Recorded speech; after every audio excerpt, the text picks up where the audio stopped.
સુરત શહેરના Kapodra police station વિસ્તારમાં રિક્ષા ચાલકો અને માલિકો વિરુદ્ધ પોલીસે કડક ઝુંબેશ હાથ ધરી છે. પોલીસ કમિશનરના જાહેરનામા અન્વયે હાથ ધરવામાં આવેલી આ કાર્યવાહીમાં કુલ 20 જેટલા રિક્ષા ચાલકો અને માલિકો વિરુદ્ધ કાયદેસરના પગલાં લેવામાં આવ્યા છે. પોલીસ તપાસમાં સામે આવ્યું છે કે ઘણા રિક્ષા માલિકો ડ્રાઈવરના ચારિત્ર્ય કે લાયસન્સની ખરાઈ કર્યા વિના જ રિક્ષા ભાડે આપી દેતા હોય છે, જેનો લાભ ગુનાહિત માણસ ધરાવતા ઈસમો ઉઠાવતા હોય છે.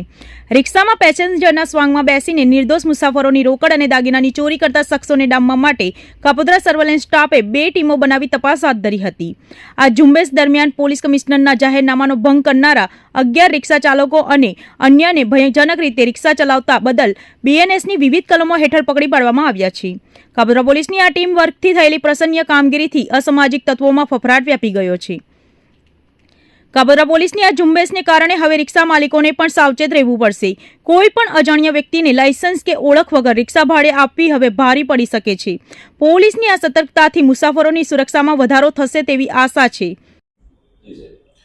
સુરત શહેરમાં કામરેજ વિસ્તારથી લઈ અને ગરનાળા સુધી વરાછા રોડ આવેલો છે, જે સુરતનો સૌથી લાંબો રોડ છે, જેની ઉપર વહેલી સવારે ઘણી બધી લક્ઝરી બસો આવતી હોય છે અને પેસેન્જરો ઉતરતા હોય છે અને પોતાના ઘરે જતા હોય છે, અને મોટા પ્રમાણમાં ઓટો રિક્ષાઓ સવારમાં આ રોડ ઉપર ચાલતી હોય છે.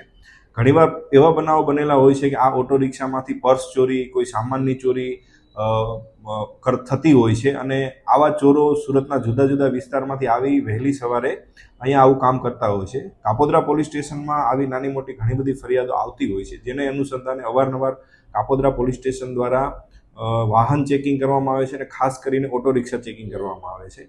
જેના અનુસંધાને આજે વહેલી સવારે 5 વાગ્યાથી લઈ અને અત્યાર સુધી એક મોટી ડ્રાઈવનું આયોજન કરવામાં આવેલું, જેમાં 2 પીએસઆઈની અધ્યક્ષતામાં જુદી જુદી ટીમો બનાવી 20 પોલીસ કર્મચારી સાથે જુદા જુદા સ્થળે વાહન ચેકિંગ કરવામાં આવેલું અને શંકાસ્પદ રિક્ષાઓને ચેક કરી અને ટોટલ 25 રિક્ષાઓ ઉપર જુદી જુદી ધારાઓ હેઠળ ગુનાઓ દાખલ કરવામાં આવેલા છે, જેમાં જાહેરનામા ભંગના, વધારે પેસેન્જર બેસાડવાના આવા ગુનાઓ દાખલ કરવામાં આવેલા છે, અને ટોટલ 20 માણસોની આમાં ધરપકડ કરવામાં આવી છે.